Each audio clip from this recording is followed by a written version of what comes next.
Oui, bonjour. Je voudrais donner mon point de vue de manière succincte sur la question de la nationalité. Parce que j'apprends qu'au niveau du pays, il y a un débat houleux sur la fameuse proposition de M. Tiani. Je considère pour ma part que cette démarche incongrue risque de mettre à nu les vraies intentions de ceux qui sont au pouvoir. Parce qu'en réalité, lorsqu'on parle de la question de la nationalité, il faut d'abord que l'on commence à expliquer à la population la situation actuelle. Parce que la révision d'une loi ou la révision d'une disposition de la Constitution demande à ce qu'il y ait effectivement un réel problème et non pour des faits conjoncturels que l'on puisse réviser certaines dispositions de la loi. Au regard de ce qui est dit, je me rends compte que cette loi vise une catégorie de Congolais.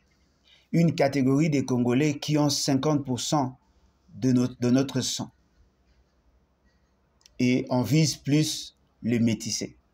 Parce qu'apparemment, on semble négliger les autres Congolais de 50% dont l'un des parents ne sont pas Congolais du tout. C'est le cas, par exemple, de Maman Marthe, qui est la maman de M. Félix Tshisekedi. Cette dame que nous respectons tous, elle est angolaise. En tant qu'angolaise, de par son père, eh ben, elle ne peut pas donner naissance à un Congolais pur. D'autant plus qu'elle-même, déjà, elle n'est pas 100% congolaise. Ce qui veut dire que si elle avait la peau blanche, son fils n'allait pas être ce qu'il est aujourd'hui. Et cela conduirait inéluctablement à se retrouver sur le banc des accusés. Parce qu'aujourd'hui, on veut faire un procès d'intention sur nos frères qui ont la peau blanche. Et pourtant, il y a de ceux qui ont la peau noire, qui se retrouvent dans les mêmes conditions. Ce qui veut dire que ce débat semble être suranné, de mon point de vue, parce que ce n'est pas ça le vrai problème. Parce que dans la présentation, on voudrait dire, à notre opinion, que c'est par souci de sécuriser les institutions et d'éviter à ce que ceux qui ont des nationalités douteuses puissent accéder à ces fonctions. Nous avons connu jusque-là 5 présidents de la République. Le premier président de la République, il était 100% congolais, si je ne m'abuse pas. Le deuxième président de la République, il était 100% congolais, si je ne m'abuse pas. Le troisième président de la République, il était 100% congolais, si je ne m'abuse pas. Le quatrième président de la République, il était 100% congolais, si je ne m'abuse pas.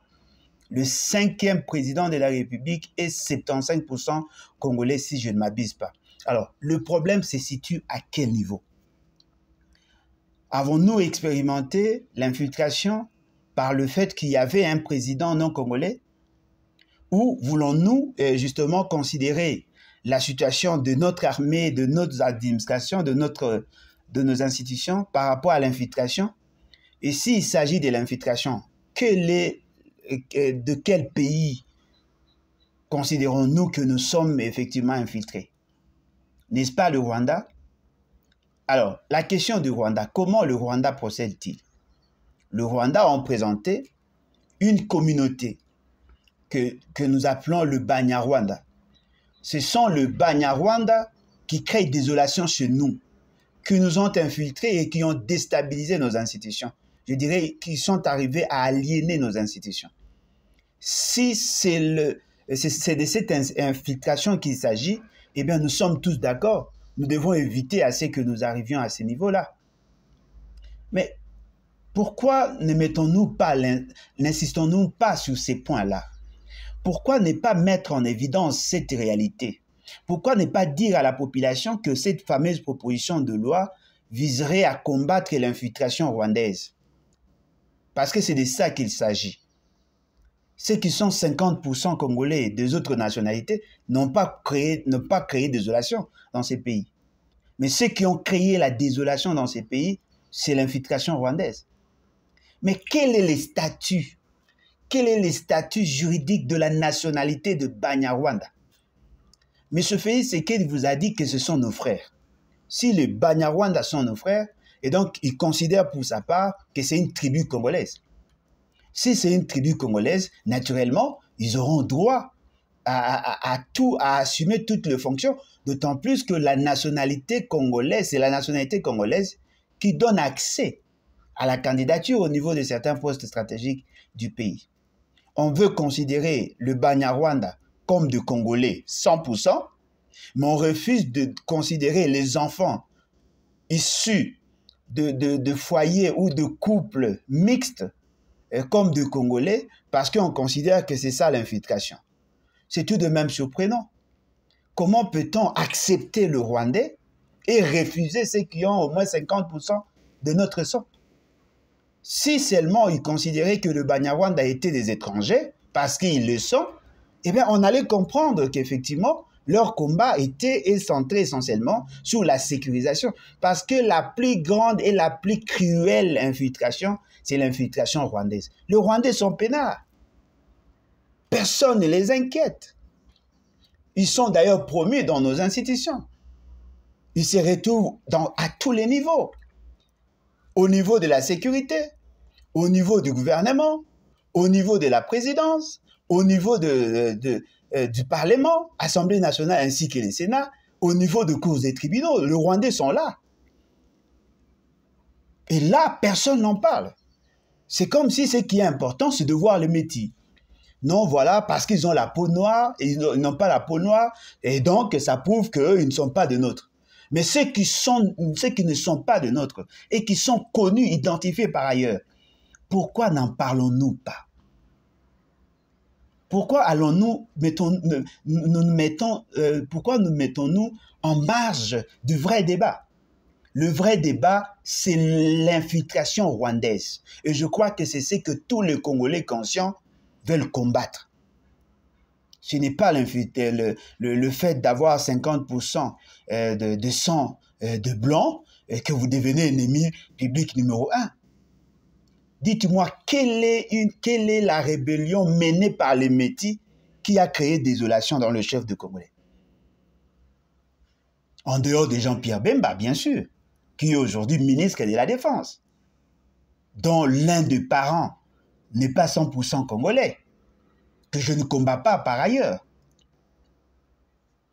Quel est l'autre Métis qui a tué le Congolais chez nous, qui a créé désolation, qui a pris des armes contre le Congolais? Je n'en connais pas. Alors, pourquoi prenez-vous plus de temps à combattre le Métis et à laisser de côté le Banyarwanda qui ont créé désolation dans ces pays, qui ont occasionné la mort de plus de 10 millions de personnes? Pourquoi M. Félix Tshisekedi ne peut-il pas dire à ces gens de créer une loi pour éviter à ce que le Banyarwanda devienne de Congolais et assume de fonctions d'État?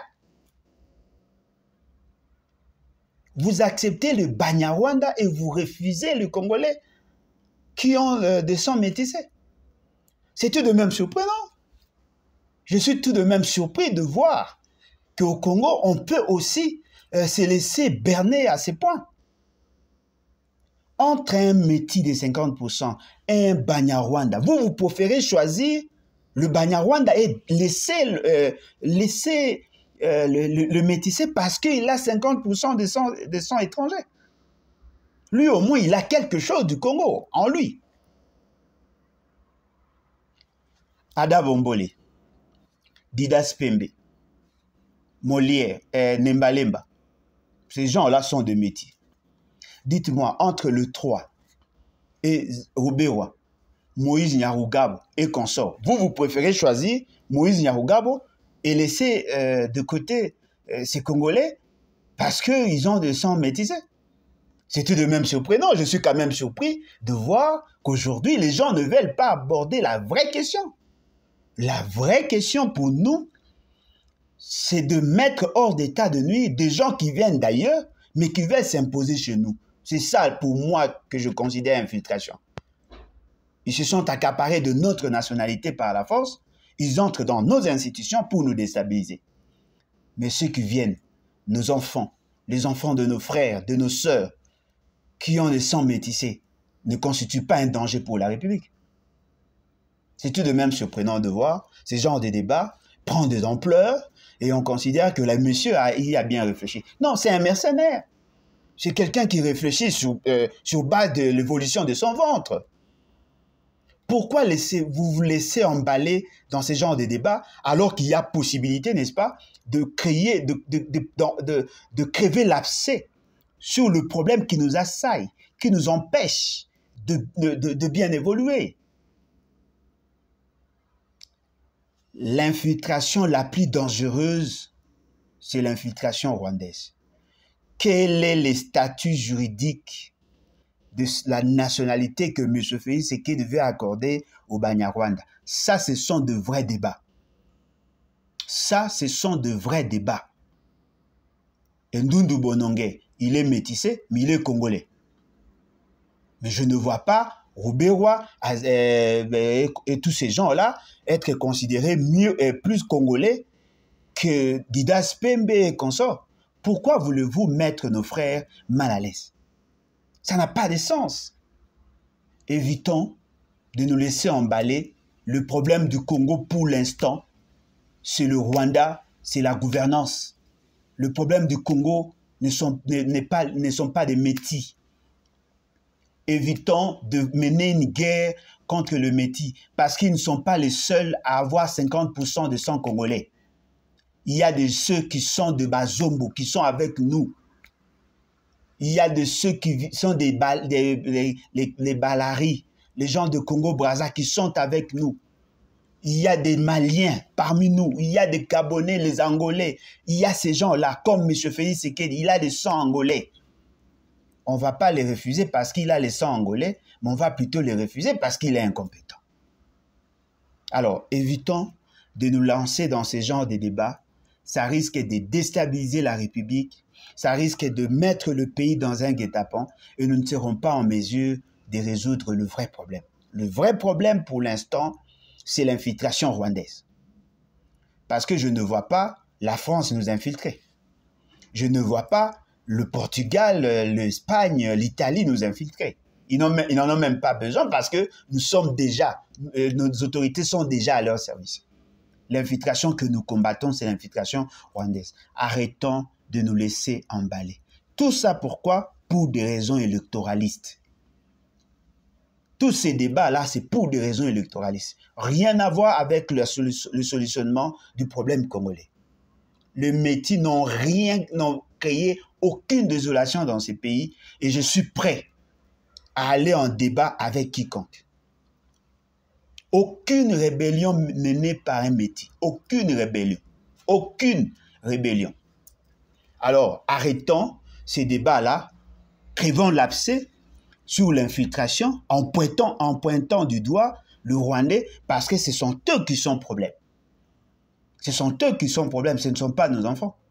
Moi qui vous parle, je suis 100% congolais. Mais je tolère quand même la présence de M. Félix Tshisekedi. Si je le combats, ce n'est pas parce qu'il a les sangs angolais. Moi, je le combats parce qu'il est un traître. Parce qu'il a violé nos lois, il a violé le grand principe de la gouvernance de notre pays. Ça n'a rien à voir avec l'origine de sa maman. Parce que la mienne n'est pas angolaise. La mienne est 100% congolaise du fait que sa mère est congolaise, son père est congolais et de ce fait, elle est 100% congolaise. Comme moi qui vous parle, je suis 100% congolais parce que mon père est congolais, ma mère est congolaise. Je ne combats pas M. Félix Tshisekedi parce qu'il a des sangs angolais. Et il a des sangs angolais. Je le combats parce qu'il est incompétent et puis c'est un traître. Alors, donc, je crois que c'est ça le raisonnement qui doit nous gouverner.